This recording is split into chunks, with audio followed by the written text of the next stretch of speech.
Hi folks, HR Funk here with another video that comes about as a result of a viewer comment.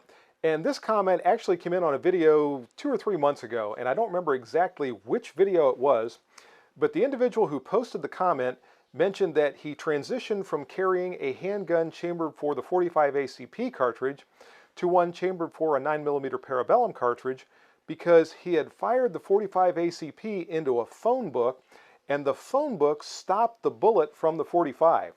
And I went back and forth a little bit to get some more information from this particular viewer, and he said that the 45 bullet stuck in the cover of the phone book and somehow separated from the jacket, and it didn't actually penetrate the phone book. And he attributed that to the lack of velocity from the 45 caliber bullet.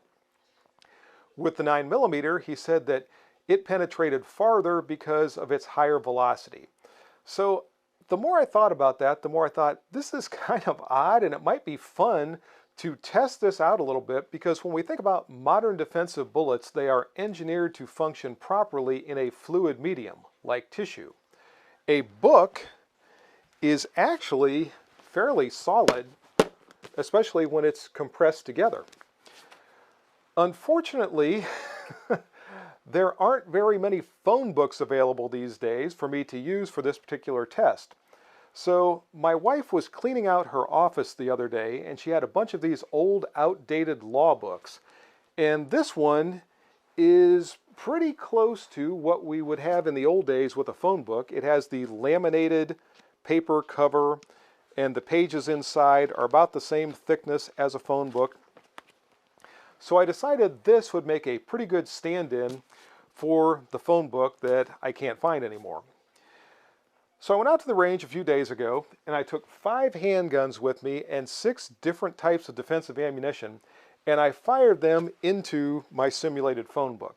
Now, I'm going to say right here at the outset, this is a very unsophisticated, very unscientific bullet test, but it's one that I think is going to be kind of fun. So I have not opened the book yet. All of the bullets that I fired at the range the other day are still inside the book. So in this video, I'm going to show you the footage of the impact of the bullet on my simulated phone book. I'm going to tell you what handgun each bullet was fired out of, and I'm going to tell you specifically what type of ammunition I was firing. Then I'm going to go through the pages, and I'm going to see how many pages that bullet penetrated. And when I do that, I'm just going to look for the first page that doesn't have any sort of fracture, hole, or damage from the bullet, and the page right before that is going to be the deepest penetration for that bullet. So here we go. This should be interesting. Now, before I get to the actual handguns and ammunition and so forth, I wanted to make a couple of quick points. First off, I shot this with 5 different types of defensive ammunition, and nothing made it all the way through the book. So if you're looking for a cheap and easy way to make something bullet resistant, at least temporarily, and you have a lot of old books laying around, I think you could probably do a lot worse. And I'm certain that with enough repeated shots, eventually my book would be defeated and bullets would start to make it all the way through, but it did stop all 5 of these. The other thing that I wanted to mention is you'll notice the tape around my book. I wanted to keep this relatively well closed when I was shooting it, so there wasn't a gap, and certain bullets were going through loose pages and other ones were going through more densely packed pages. So I just used this. It was not extremely tight, but it was just wrapped with the tape to keep it closed. So that's the reason you see the tape on here. Now let me tell you about the guns, the ammunition, and we'll look at the results in our phone book.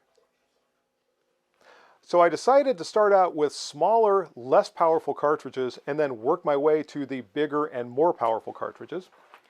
And first up was the 380 ACP. In this case, it was a Winchester 85 grain silver tip hollow point that Winchester rates with a muzzle velocity of 1,000 feet per second. And I launched it from my Valter PPKS. I'll show you a look at the impact on my simulated phone book, and then we'll see how far it penetrated.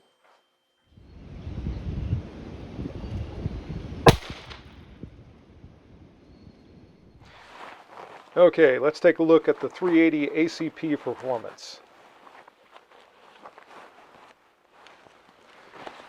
And it looks like the 380 made it to page 558.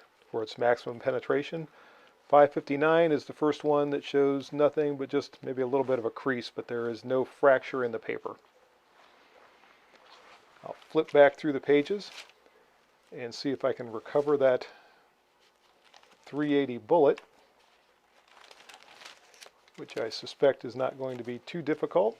And there it is right there. That's what's left of our 380 silver tip hollow point.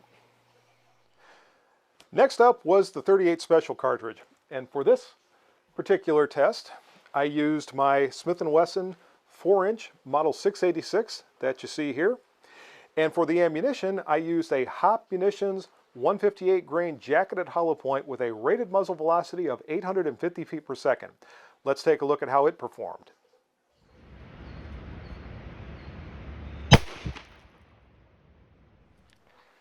And let's see how that Hop Munitions 38 Special 158 grain load performed.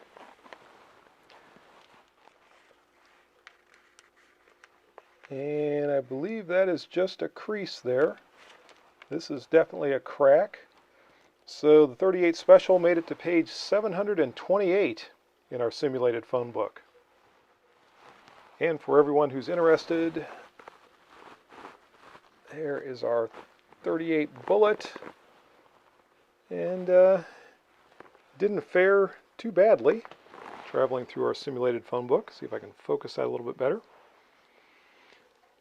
And it's still relatively intact.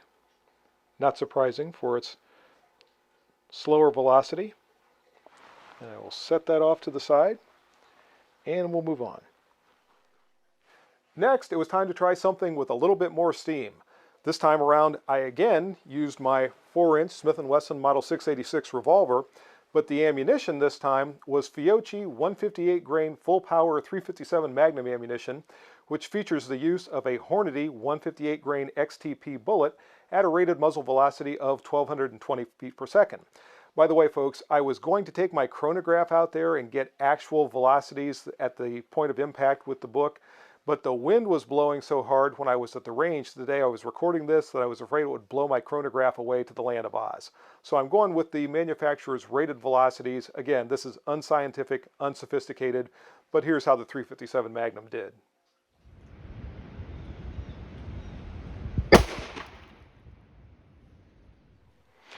All right, folks, let's see how that 158 grain 357 Magnum fared.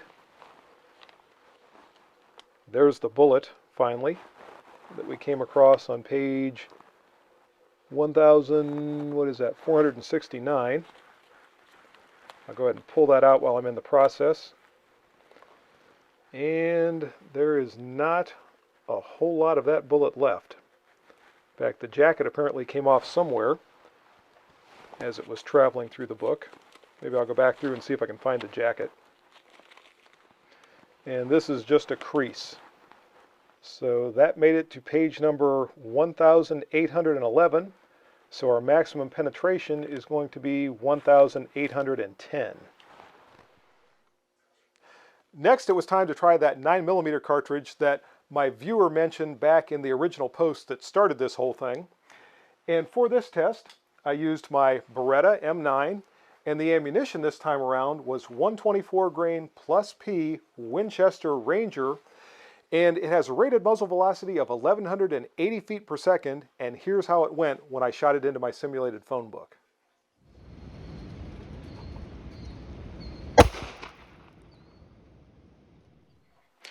And let's see how far that Winchester Ranger bullet penetrated into our simulated phone book. I have the bullet here already, at least the rear of it. And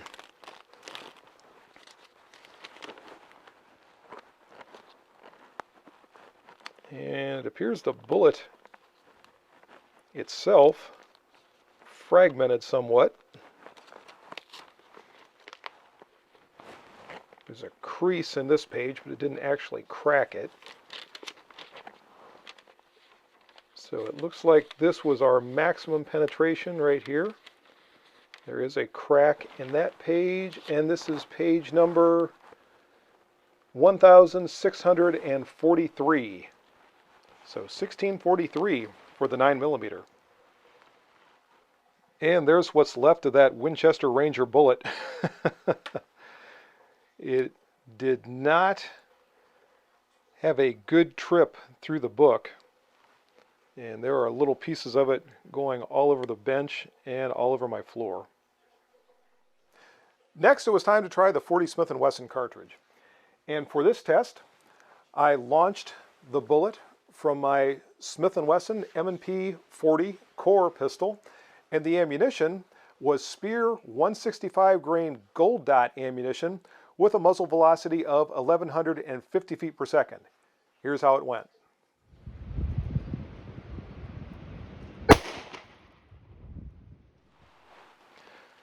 So let's check out the results from the gold dot 40 Smith & Wesson. Here's the 40 did pretty well. There's a good sized portion of the bullet on page 1671. And I think that is just a crease there. So our maximum penetration for the 40 Smith & Wesson is going to be to page 2158, 2158 for the 40 Smith & Wesson. And last but certainly not least is the 45 ACP cartridge. This time around I used my brand new Tezos Raider pistol, and the ammunition was a Hornady custom 230 grain XTP bullet, and from that cartridge it was launched at a muzzle velocity of 925 feet per second according to Hornady. And here's how that test went.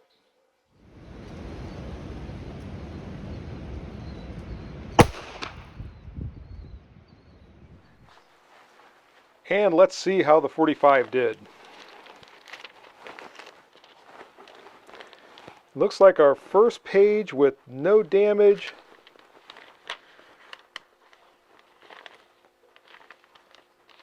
Whatsoever is page number 1035.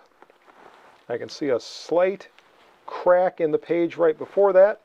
So that's going to be the maximum penetration for the 45 ACP. Let's see if I can find the bullet. And there is that XTP bullet extracted from our simulated phone book.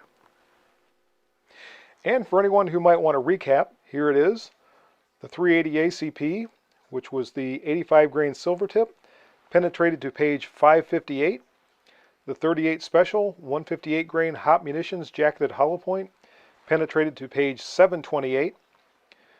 The 9mm Winchester 124 grain plus P Ranger penetrated to page 1643. The 357 Magnum, which was the 158 grain Fiocchi using the Hornady XTP hollow point, penetrated to page number 1810. The 40 Smith & Wesson, which was the 165 grain Speer gold dot, penetrated to page 2158, and the 45 ACP, which was the 230 grain Hornady custom ammunition load, penetrated to page 1034. So what are the takeaways from this? Well, first off, none of our cartridges, including the 380 ACP, had any problem penetrating our simulated phone book. So I think the idea that it was going to be stuck in the cover or not penetrate with regard specifically to the 45 ACP was not the case. When it comes to overall penetration, the 40 Smith & Wesson was our winner, again, of this very unscientific test, and I think there are probably a lot of other factors that could have played into this with regard to exactly where the book was struck and how that energy might have been transmitted through the pages and all that. The 40 Smith & Wesson was the closest shot to the actual center of my simulated phone book, so that might have had something to do with that. The 45 ACP made it to page 1034, and something else I should point out for anyone who's concerned about this is, had I used ball ammunition, that would have not expanded, and when we look at what's left of all of our bullets here. Obviously, they expanded, which slowed them down as they were moving through the pages because they were contacting more and more of the pages as they were moving. But had I used ball ammunition, all of these cartridges would have certainly penetrated farther. Well, folks, that's going to do it for my unsophisticated, unscientific bullet penetration test. And at the end of the test, the answer to the question, will a phone book stop a .45, is yes, so long as that phone book is thick enough, but the .45 is going to penetrate very deeply into that phone book. That's it for the video, folks. I hope you enjoyed it. If you have any questions or comments, as always, make sure you forward those to me. Remember, if you purchase anything from Optics Planet, be sure to use my discount code, which is... And if you use that discount code, it's good for 5% off your purchase from Optics Planet. Also remember the discount code with Hot Munitions. If you go to Hot Munitions, you can use my discount code there, which is HRFUNK10, and that'll save you 10% off your purchase from Hot Munitions. Last but not least is the new sponsor, the target sponsor for the channel, which is Targets Online. Go to Targets Online and check out their inventory and see if they have anything that's going to meet your target needs. See you next time, folks. And until then, good shooting. Bye-bye.